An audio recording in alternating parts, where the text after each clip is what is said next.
자, 이번에는 타당도입니다. 우리 교재는 104페이지고요. 자, 보겠습니다. 타당도 종류가 3개가 있는데 그 3개를 제대로 이해하는지 설명하라는 내용입니다.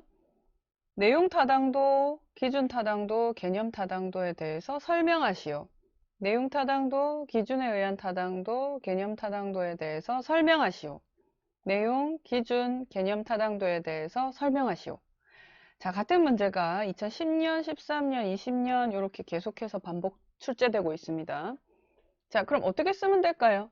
내용 타당도는요, 액면 타당도라고도 합니다.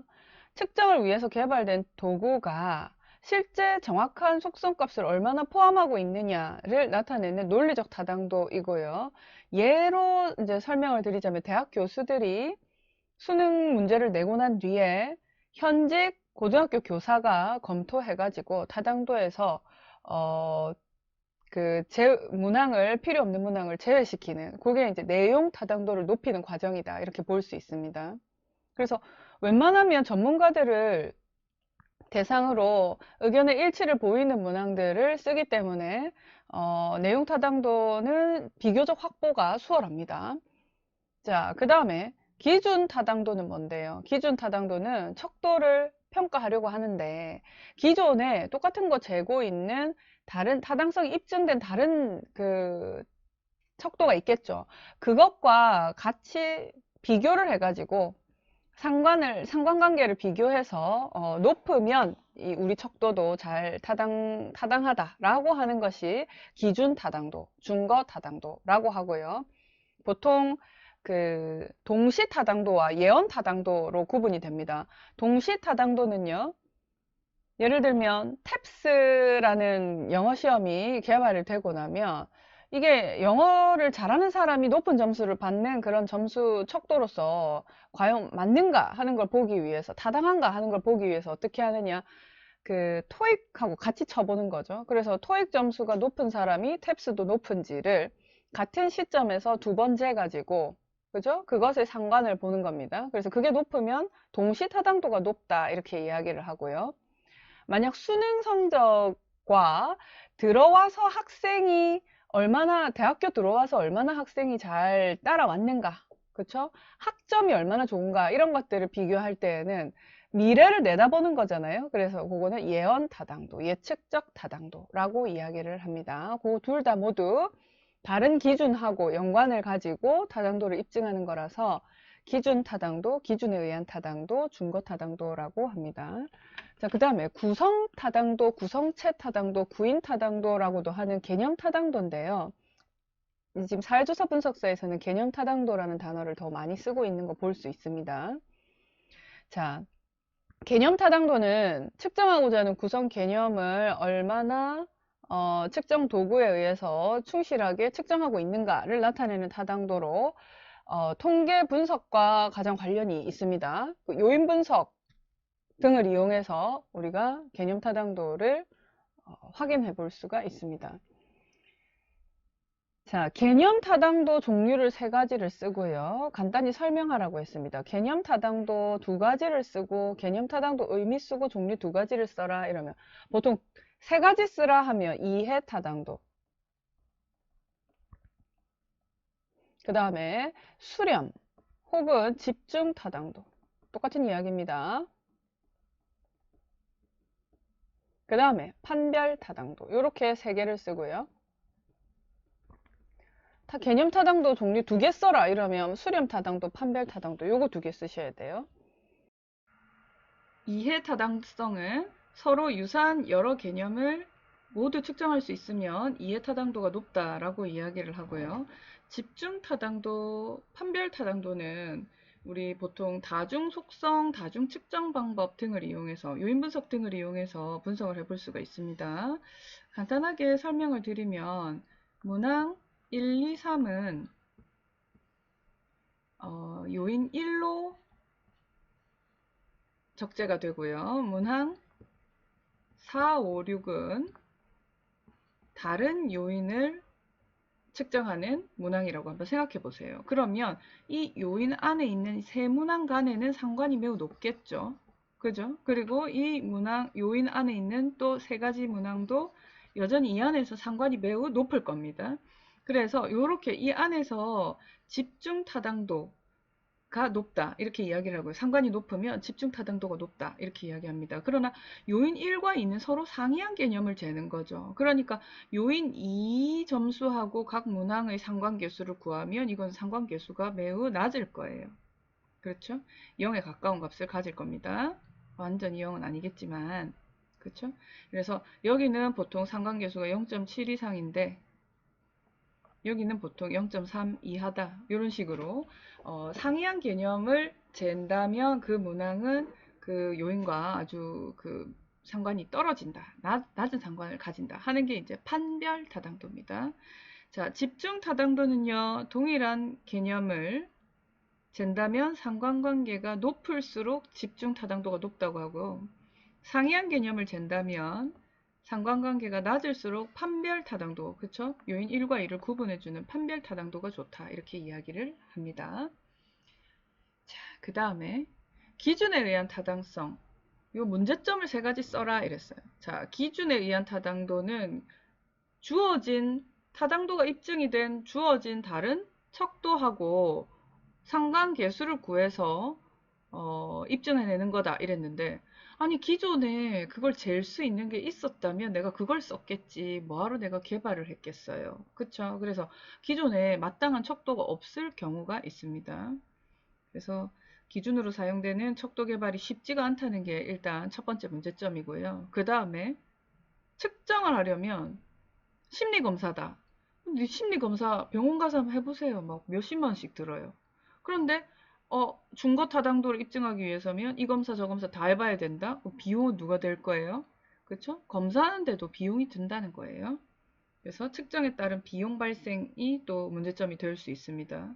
그 다음에 또 기준으로 정의하는 속성 자체가 정의하기가 좀 쉽지 않은 경우들이 있습니다. 그래서 이런 것들이 문제점이고요. 실험 설계에서 타당성을 저해하는 외생변수 5가지를 설명하라 이렇게 이야기를 했는데 지금 보면요 문제가 실험 설계에서 내적 타당성과 외적 타당성을 저해하는 요인이 있습니다. 요거를 설명하시오 이렇게 돼 있어요. 그 다음에 내적 타당성과 외적 타당성을 저해하는 외생변수를 설명하시오. 또 어때요? 내적 타당도와 외적 타당도를 저해하는 요인에 대해서 쓰시오. 이렇게 되어 있습니다. 자, 외적 타당도는요. 우리 실험하고 난 결과를 일반화하는 것과 관련이 있습니다. 내적 타당도는요. 그 변인 간의 인과관계, 무엇이 원인이 되어서 무엇이 결과가 되는가 하는 인과관계와 관련이 있어요. 자, 그러면 무엇이 외적 타당도 일반화시키는데 저해 요인이 되고 무엇이 이 둘의 변수 간의 관계를 이렇게 확정하는 데 있어서 저해 요인이 되는지 내적 타당도 저해 요인이 되는지 한번 살펴보겠습니다. 일단 일반화시키기 위해서는 표본이 편중이 되면 안 되겠죠. 표본의 대표성이 없이 표본이 편중이 돼 있다. 그러면 이거는 외적 타당성을 저해하는 요인이 됩니다. 그 다음에 실험 대상자들이 우리 호손 효과라고 하는데 실험 대상자들이 이미 벌써 내가 실험의 대상이라는 걸 알아요. 그러면 내가 거기에 맞춰가지고 의식해서 반응을 한단 말이에요. 그래서 조사 대상자들의 반응성 문제가 있을 수 있습니다. 이게 이제 대표적인 그 일반화시키기에 무리가 있는 그러한 저해 요인이고요. 이 그 위약 효과가 바로 거기에 해당되죠. 그죠? 자, 그리고 또 어떻습니까? 그죠? 그 지금 여기 보시는 것처럼 실험 대상자 선정과 실험 처리 간의 상호작용이 있으면 이것도 타당도를 외적인 타당도를 저해하는 요인이 될 수 있습니다. 자, 그 다음에 내적 타당도는요. 내적 타당도는 인과관계하고 상관이 있다고 했죠. 그러면 지금 코로나와 같이 아주 우발적인 사건이 갑자기 탁 터졌다. 그럼 내가 사전에 미처 이거 예상하지 못했는데 이게 갑자기 터져버렸네. 그러면 이게 내적 타당도를 저해하는 요인이 되는 겁니다. 그래서 역사 요인, 이 내적 타당도 저해 요인이 되고요. 또 어떻게 됩니까? 그 다음에 검사 도구를 써가지고 계속 두 번, 세 번 계속 물어본다. 그러면 이 사람이 검사 도구를 외워버려요. 그죠? 심리검사 두 번, 세 번 하면 아, 똑같은 거 또 묻네 하고 기억한단 말이에요. 그래서 검사 요인, 도구 요인, 뭐 이런 요인이 있을 수 있고요. 그리고 또 시간이 지남에 따라서 그냥 자연적으로 이렇게 발생하는 일들이 있습니다. 예를 들면 노화라든지 아니면 청소년기 같으면 키가 그냥 절로 큰다든지. 그러니까 어떤 독립 변수의 조작 때문이 아니라 시간이 변화하면서 성숙해가는 그런 성숙 요인 등도 내적 타당도를 저해하는 요인이 되겠습니다. 자, 이런 식으로 공부를 해보시면 되겠어요. 자, 외생변수 유형 중에서 우발적 사건 성숙 효과, 시험 효과에 대해서 설명하시오.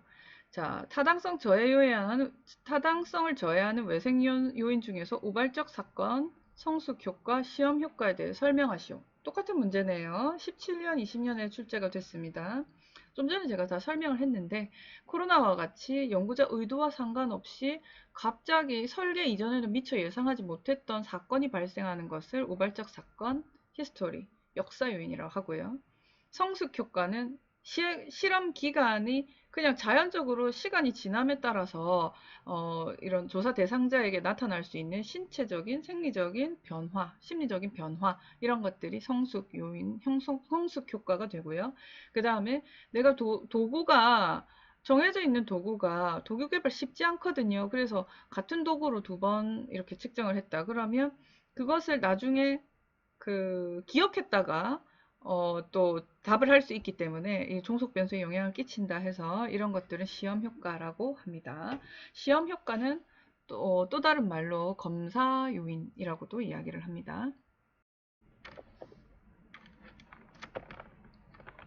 네, 이번에는 신뢰도입니다. 신뢰도는 일관성과 관련된 내용이죠. 자, 측정의 동질성 또는 동일성을 신뢰도로 평가하는 방법을 쓰시오. 두 가지를 쓰라고 했습니다. 신뢰도 평가는 대표적인 두 가지 방법을 쓰시오. 신뢰도 측정하기 위한 세 가지 방법을 쓰시오. 이런 식의 문제들이 지속적으로 출제가 되고 있습니다. 신뢰도를 측정하는 방법은요, 일단 한 번 재고, 그 다음에 일정한 시간 간격을 두고 한 번 더 재보는 거예요. 재검사법. 그렇죠? 자, 그 다음에, 도구 개발 쉽지 않아요. 쉽지 않기 때문에 이거를 반으로 나누어 가지고 한번 써보는 겁니다. 반분법. 마치 두 개의 별개의 자료인 것처럼 이렇게 해서 반으로 나누어 가지고 쓸 수 있습니다. 자, 또 어떻게 할 수 있냐? 복수양식법이라고 해서 비슷한 걸 묻는데 문항을 다르게 해서 아예 두 개의 A안, B안 이렇게 만들어 버리는 거예요. 그래서 복수양식법을 이용해서 설문지의 신뢰도, 측정 도구의 신뢰도를 평가하기도 하고요. 내적 합치도 크롬바 알파를 계산해서 신뢰도를 보기도 합니다. 자, 이런 방법들이 있습니다. 자, 그 다음에 신뢰도 측정하는 방법 중에서 재조사법과 재검사법과 반분법에 대해 설명하라 이렇게 돼 있어요. 재검사, 테스트, 리테스트입니다. 동일한 측정 대상에 대해서 동일한 검사 도구를 써가지고 일정 간격을 두고 반복적으로 측정을 해서 결과값을 비교 분석하는 겁니다. 이렇게 해서 안정성 계수로 신뢰도를 확보를 할 수가 있고요. 그 다음에 반분법은요. 스플릿 하프죠. 그러니까 절반으로 나눈 거예요. 그러니까 시험지 문항들을 두 부분으로 그냥 나누어 가지고 각각을 마치 다른 조사인 것처럼 간주를 해서 그 사이의 상관계수를 가지고 합니다. 그래서 스피어만 브라운 반분 신뢰도를 이용해서 전체 신뢰도를 추정할 수가 있습니다. 자, 여기 보면 똑같은 문제, 재검사법과 반분법에 대해서 설명하라는 문제가 이렇게 7년 간격으로 나왔습니다. 똑같은 문제가. 자, 그 다음에 이번에는 재검사법에 대한 개념을 쓰고 이 방법에 한계점을 써라 이랬어요. 재검사법은 좀 전에 말씀드린 대로 똑같은 측정 도구를 2번 썼어요. 자, 한계점은 뭡니까? 외운다는 거죠. 조사 대상자가 이거를, 그쵸? 벌이 좋으면, 시간 간격 짧으면 짧을수록 외워버린다는 거예요. 그 다음, 첫 번째 동일한 대상으로 이렇게 2번 재야 되는데, 한 번 쟀는데 그 다음번 안 왔어요. 일주일 뒤에 다시 오라고 했는데 안 왔어요. 그런 게 한계점이 될 수 있겠죠. 자, 조사 대상에 탈락, 이탈이 있으면 우리가 한 번 더 조사해야 되는데 그럴 수 없다. 그죠? 자, 재검사법의 정의와 단점 2가지. 똑같은 문제죠. 재검사법 문제점. 제가 방금 설명드렸습니다. 자, 그럼 신뢰성 향상을 위해서는 뭐 어떻게 해야 됩니까? 신뢰도를 높이기 위해서 4가지, 5가지. 신뢰도 정의를 내리고 높이기 위한 방법 3가지를 써라. 이런 식으로 꾸준히 지금 출제가 되고 있네요. 신뢰도라고 하는 것은 얼마나 내가 측정하고자 하는 것을 일관되게, 일관성 있게 측정해 주느냐 하는 그런 개념이고요. 신뢰도를 높이려면 문항의 수를 늘립니다. 그쵸? 내가 재려고 하는 것을 비슷하게 묻는 문항 수를 늘리는 방법 있습니다. 그 다음에 측정의 모호한 문항들은 제외를 시켜야 됩니다. 그쵸? 모성을 제거를 해야 되고, 그 다음에 비슷하게 물어본다 이러면 유사한 질문을 2회 이상 해가지고 질문을 늘려주고, 그 다음에 표준화된 측정 도구를 이용하고요. 그죠? 자, 그 다음에 응답을 좀 편안하게 할 수 있도록 분위기를 그렇게 조성을 해주고, 나포도 형성을 해주고요. 그죠? 그리고 연구자가 임의로 자기가 이렇게 응답에 대한 가정을 해서는 안 되겠죠. 이런 방법들이 있습니다. 자, 신뢰도 높이는 방법에 대해서 살펴봤고, 이번에는 실사 관리 파트에서 우리 조사 방법부터 보겠습니다. 우편조사. 우편조사는 어떻게 하는 겁니까? 우편조사는 설문지를 봉투에 이렇게 넣어가지고 우표 붙여가지고 보내는 거예요. 웬만하면 잘 안 쓰겠죠. 지금같이 온라인이 발전한 시대에. 그죠? 근데 우편조사가 꼭 필요한 경우도 간혹 있습니다. 그러면 우편조사를 할 때 제일 우리가 한계점이 응답률이 저조한 거거든요. 그러면 이제 응답률을 어떻게 하면 높일 수 있을까? 하는 이제 4가지 방법. 일단은 반송용 봉투를 동봉을 해서 보냅니다. 그래서 응답을 다 하고 나면 그걸 다시 봉투에 담아가지고 반송용 우표하고 같이 주면, 그러면 이렇게 손쉽게 다시 보낼 수 있도록 그렇게 해주는 게 지금 일단 중요하고, 그 다음에 뭐 당연히 인센티브나 뭐 이런 게 있어야 되겠죠. 이걸 조사를 했을 때 답례품 있어야 되겠고, 그 다음에 어때요? 맨 처음에 우리가 이런 조사를 위해서 한번 컨택할 겁니다 라고 먼저 사전에 일반적으로 예고 편지를 한번 보내고요. 그 다음에 일정 기간이 지났는데 아직 답이 안 왔네. 그러면 답이 안 온 사람들만 대상으로 다시 팔로우업으로 추적 우편을 또 발송합니다. 추적 우편을 보낼 때에는 지난번에 우리가 이런 이런 메일을 보냈었는데 아직 답변이 안 왔습니다 라고 다시 설문지를 잃어버렸을 수 있으니까요. 다시 동봉해가지고 보내는 겁니다.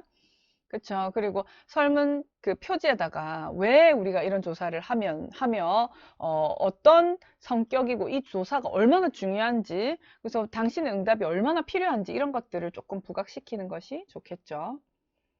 자, 우편조사의 장점은요. 사실은 면접은 우리가 만나기 편한 사람들을 만납니다. 그런데 우편조사 같은 경우는 내가 만나기가 쉽지 않은 사람, 그죠? 아주 고위 관료라든지 그쵸? 뭐 대기업의 회장이라든지 이런 사람들 만나기 쉽지 않죠. 그러니까 우편 조사를 해서 우리가 응답을 한번 시도는 해볼 수 있다. 조사를 시도해 볼 수 있다 하는 거고요. 우편 조사 시 응답률을 높이는 방안 제가 말씀드렸습니다. 우편 조사를 할 때 장단점은 뭡니까? 장단점 첫 번째, 컨택이 힘든 사람들을 대상으로 조사를 할 수 있다. 그 다음에 면접 조사에 비해서는 그래도 우표만 사서 붙이면 되니까 비용이 적게 든다. 그죠? 그 다음에 많은 표본들에게 내가 동시에 이렇게 보내볼 수 있다 하는 장점이 있고요. 단점은 응답이 회수가 잘 안 된다. 그죠? 단점은 시간이 너무 오래 걸린다. 단점은 단점은 또 다른 단점 뭐 있습니까? 우편조사. 그쵸? 이게 지금 누가 하는지, 볼 수가 없어요. 면접은 내가 눈앞에서 이렇게 물어보면서 하는데 이 조사를 직접 내가 조사 대상자가 기입을 했는지 다른 사람이 기입했는지 이런 거 알 수 없어요. 그래서 이게 단점이 됩니다.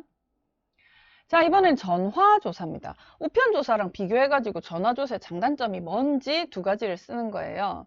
전화조사는 바로바로 응답을 받을 수 있습니다. 그래서 우편조사는 우편조사 비해서 시간과 비용이 절감돼요.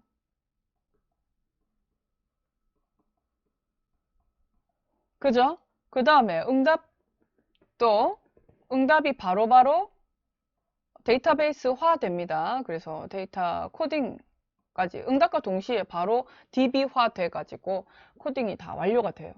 그죠? 버튼 딱딱 누르면 그게 컴퓨터와 연결이 돼가지고 실시간으로 데이터 축적이 되거든요. 그러면 우편으로 받아가지고 그걸 보고 다시 이렇게 찍어서 입력해야 되는 조사하고는 완전 다르죠. 이게 장점이고 단점은 아주 복합적인 질문 할 수가 없어요. 전화로 몇 개밖에 못 물어요. 그래서 긴 거, 복합적인 거, 뭐 이런 설문은 할 수가 없습니다. 그렇죠? 또 복잡한 거 물어보고 싶은데 뭔가 보조도구를 써가지고 시각적인 거 이렇게 보여주면서 물어보고 싶은데 그건 잘 안 돼요. 그래서 이런 단점이 있습니다. 우편조사와 비교해서 전화조사의 장단점 방금 말씀드렸고요. TV 시청 중에 전화 여론조사를 한다. 그럼 문제점이 뭘까? 여론조사를 하는데 TV 시청을 하고 있는 사람들을 대상으로 하니까 그 프로그램 시청하고 있지 않는 사람들은 여론조사를 참여를 못 하잖아요. 그러니까는 표본의 프레임에 문제가 있고요. 그쵸? 그 다음에 그 조사 진행자나 이런 사람들이 어떻게 진행을 끌고 가느냐, 그 프로그램 끌고 가느냐에 따라서 거기 영향을 많이 받아요. 그래서 이런 문제점이 있습니다. 자, 이번에는 관찰법입니다. 관찰을 통한 자료 수집의 장단점은 뭡니까? 관찰을 통해서 자료 수집을 하면 장점이 뭡니까? 이런 거 물어봐요. 그 다음 문제 뭘까요? 자, 그다음. 자, 일단은 관찰이라고 하는 거는 내가 응답자 행동을 그냥 보는 거예요. 그렇죠? 그렇게 하다 보면 내 주관이 들어가겠죠. 나의 눈으로 보는 거니까. 그래서 직접 물어서 뭐 자기 기입을 하게 했다든지 응답하게 했으면 모르겠는데 그냥 내가 보고 판단하는 거니까 일단은 주관적일 수 있어요. 단점이. 주관성을 배제하기가 어렵습니다. 그죠? 그 다음에 뭔가 관찰을 하려면 관찰 대상자가 자연적으로 뭔가를 해야 되는데 그거 할 때까지 기다려야 돼요. 주구장창. 그래서 시간이 많이 걸려요. 그죠? 그러나 장점은 뭐예요? 어떤 장점이 있습니까? 융통성 있게 조사를 해볼 수가 있어요. 자연스러운 환경에서 실제 일어나는 것들을 볼 수 있기 때문에 융통성이 있습니다. 유연성이 있어요. 조사에 있어서. 그리고 어린아이나 노인이나 유아나 뭐 동물이나 이런 소통이 힘든 그 대상들이 있습니다. 그럴 때는 이렇게 관찰을 하면, 그죠? 응답을 하는 것은 거부를 하지만 내가 관찰을 하면 뭔가 정보를 알 수가 있죠. 그래서 그 장점으로는 이렇게 유아나 동물과 같은 조사에 비협조적이나 내가 관찰을 통해서 알 수 있는 그런 대상에게는 얼마든지 접근 가능하다. 이렇게 볼 수 있습니다. 자, 관찰법의 유형 중에서 체계적 관찰과 비체계적 관찰이 있습니다. 체계적 관찰이라고 하는 것은 관찰하기는 하되 구조화된 어떤 그 양식에 의해서 하는 거예요. 표준화된 양식이 있어요.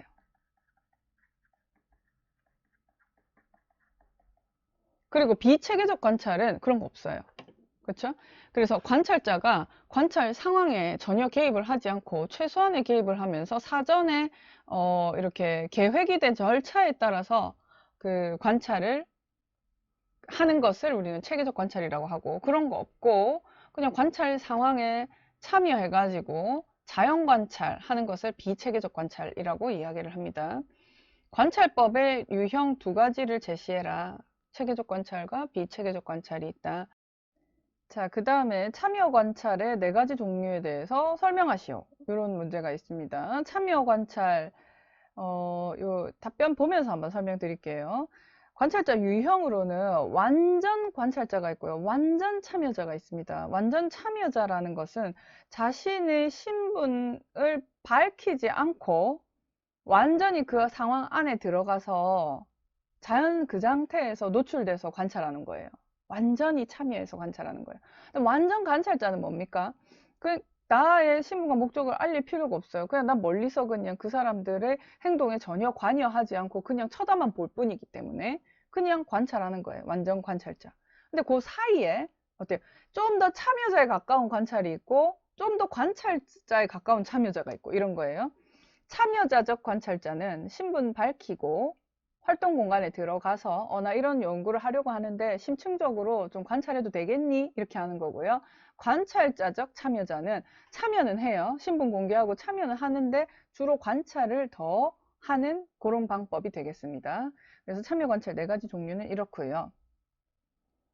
그 다음에 자료 수집을 위한 관찰을 관찰자가 피관찰자 집단에 직접 참여하는가를 기준으로 참여 관찰과 비참여 관찰로 구분을 할 수 있는데요. 참여 관찰의 특징은 뭡니까? 참여를 하면 내가 동조 현상이 일어납니다. 마치 내가 오래전부터 그들인 양, 그들의 구성원인 양 이렇게 동조 현상이 일어나요. 그죠? 그리고 이제 또 뭔가 활동을 일어날 때까지 내가 기다려야 되는 그런 이제 제약 조건들이 있습니다. 활동이나 이런 것들이 제약이 있고요. 그 다음에 객관성을 잃어버리는 동조 현상. 그 다음에 이렇게 한다고 해도 시간 오래 걸리고 이런 이제 일들을 한다 해도 사실은 일반화 시키는 데는 좀 어렵고, 그죠? 그러나 조사를 함에 있어 가지고 바로 옆에 있으니까 좀 융통성 있게 이거를 접촉하면서 긴밀하게 접촉하면서 융통성 있는 연구가 가능하다 하는 것이 중요한 특징이 되겠습니다. 자, 그 다음 문제 7번 문제 보시면요. 다음 조사 방법을 사용했을 때 문제점을 지적하고 적합한 조사 방법을 제시해봐라 이랬어요.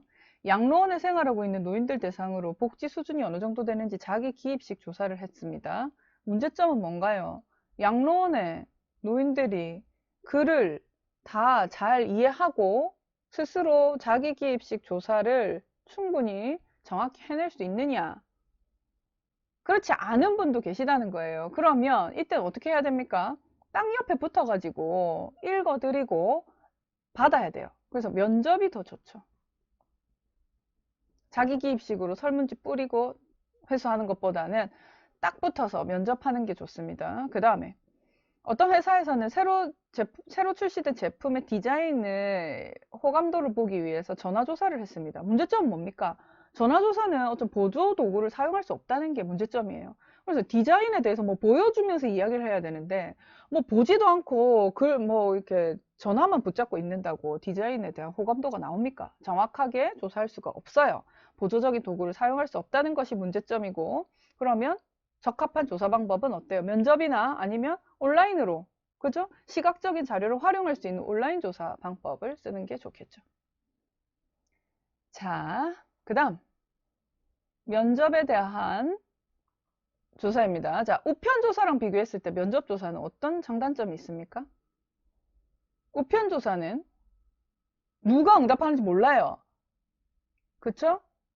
내가 지금 뭐 A라는 사람한테 설문지를 보냈는데 답례품이 좋아서 같이 살고 있는 동거인 B가 응답을 해서 보냈는지 알 길이 없어요. 그렇죠? 그래서 이제 우편 조사에 비해서 면접 조사를 내 눈앞에서 내가 같이 면대면으로 조사를 하고 있으니까 조사 대상이 분명하거든요. 그래서 누가 조사했는지 확실히 알 수 있다. 라는 거, 이게 장점입니다. 그 다음에 보조도구 활용할 수 있어요. 그렇죠? 바로 옆에서 아이패드 꺼내가지고 뭐 이렇게 설명도 하고요. 또 조사의 융통성도 있습니다. 융통성도 발휘할 수 있고요. 그 다음에 무응답이 나오면 내가 라포를 형성해가지고 충분히 케어 묻기를 통해서 또 응답을 받아낼 수도 있습니다. 이런 것들이 면접조사의 장점이 되고, 단점은요. 돈이 많이 들지. 시간도 많이 걸리고. 그죠? 조사원 관리도 해야 되고, 그렇죠. 그래서 이런 이제 조사원에 대한 편향, 이런 것들이 발생할 수 있기 때문에, 교육이 중요하다. 이런 것들이 단점이 됩니다. 자, 그 다음에 또 자기 기입식 조사랑 비교해가지고 면접 조사가 가지는 장점은, 그렇죠. 융통성이 있고, 그 다음에 무응답이 나오면 좀 케어 묻기 해가지고 좀 무응답을 줄일 수 있고, 그렇죠. 그 다음에 또 보조도구도 활용할 수 있고, 뭐 이런 거죠. 이런 게 장점이 됩니다. 자, 면접조사의 장점 두 가지 똑같습니다. 자, 면접 조사할 때 조사자가 주의해야 할 사항은 뭡니까? 조사자는요, 사전에 면접 내용을 모두 숙지해야 됩니다. 어떤 순서로, 어떻게, 어떤 어휘로 물어야 되는지, 이런 것들을 충분히 숙지해야 돼요. 그리고 면접자의 그 라포를 형성해서 조사 대상자하고 그 사람이 충분히 편안한 환경에서 응답할 수 있도록 환경을 제공해 줄 수 있어야 됩니다. 그래서 불안감을 해소를 해서 이렇게 해야 되고, 그 다음 절대적으로 비밀이 보장된다는 것을 안심을 시키고 주지를 시켜서, 그래서 정확한 응답을 이끌어낼 수 있도록 해야 됩니다. 자, 똑같은 문제가 2014년, 18년에 출제됐습니다. 자, 이번에는 요 밑에 표하고 같이 볼게요. 자, 똑같은 문제니까 7번 문제 보겠습니다. 면접조사와 전화조사의 특징을 다음 기준을 가지고 비교를 해봐라 이랬어요. 면접조사와 전화조사 비교해 보겠습니다. 비용은요, 면접이 비싸요. 전화조사는요, 비용은 저렴해요. 그렇죠? 그 다음에 응답률은 바로 눈앞에서 대답 안 하면 안 보내주니까 면접조사는 비용이 높은 대신에 응답률도 높아요. 근데 전화조사는 뭐예요? 전화 받았다. 그럼 사람들이 잘 안 해줘요. 아유, 뭐, 무슨 전화야 하고 궁금해서 받았다가 바로 끊어버리죠. 응답률은 낮습니다. 표본 대표성.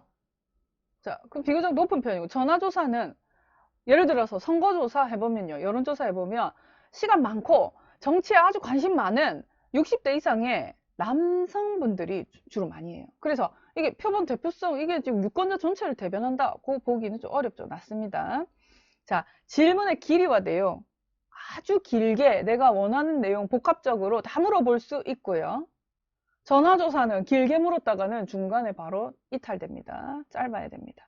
조사원의 관리 감독은 전화조사하면요, 내 전화조사원의 목소리만 들리는 게 아니라 옆에서 전화조사하고 있는 사람들까지 다 들리는 경우 있습니다.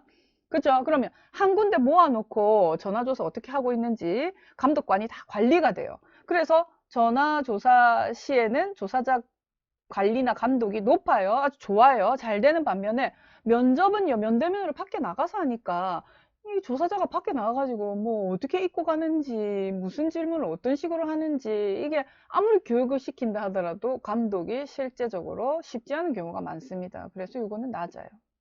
아시겠죠? 자, 프로빙이라고 하는 것은 케어 묻는다라는 뜻입니다. 케어 묻는다. 자, 뭔가 불명확하게 응답이 왔을 때 내가 형성해 놓은 라포를 이용해 가지고 좀 더 구체적으로 물어보는 것을 프로빙이라고 합니다. 이때 주의해야 될 것은 너무 케어 물으면 어때요? 도망가겠죠. 뒷걸음질 칩니다. 그래서 추가적인 답변을 요구할 때에는 너무 막 이렇게 계속해서 케어 묻는 것은 형성해 놓은 라포 손상에도 영향을 주고요. 이렇게 하는 것은 별로 좋지 못하다. 그리고 뭔가 어떤 방향을 제시해 주는 듯한 뉘앙스의 그런 케어 묻는 질문은 별로 좋지 않습니다. 그래서 비지시적인 질문이어야 한다. 이런 것들이 답변이 될 수 있겠습니다.